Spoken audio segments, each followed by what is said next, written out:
Welcome to this video. In this video, I'll be drawing two watercolor brushes. This video is part of a series which I'm making for you to practice drawing. Each video shows you a reference photo and how I draw it so that you don't have to think about what to draw and simply draw it. I mostly use envelope, angle measurement, comparative measurement and triangulation techniques to draw any object. If you want to learn these techniques and all the building blocks of good drawing, you can join my drawing mastery course. Link to this course is given in the description below. Now let's get to this drawing. I'll be drawing very lightly in the beginning, and only when I'm happy with the overall shape, I'll be using a darker line for the final outline. Then I'll add some shading so that the object looks more three-dimensional. Watch me draw this object and then draw it yourself. To download this photo to your computer, visit the link in the description below. Look at the photo and draw the object yourself. Don't be too precious about your drawing. Try to minimize the use of eraser and enjoy the drawing process.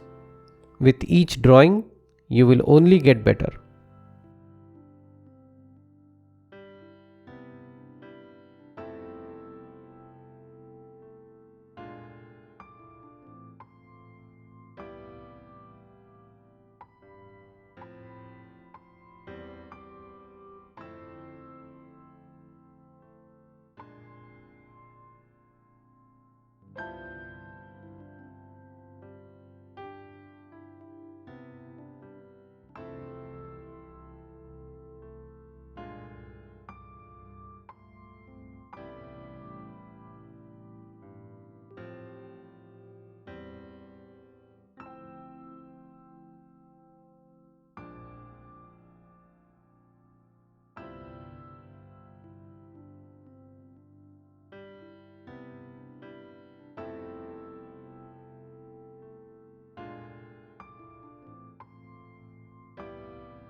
And now it's your turn. To download this photo to your computer, visit the link in the description below. Look at the photo and draw the object yourself. Don't be too precious about your drawing. Try to minimize the use of eraser and enjoy the drawing process. With each drawing, you will only get better.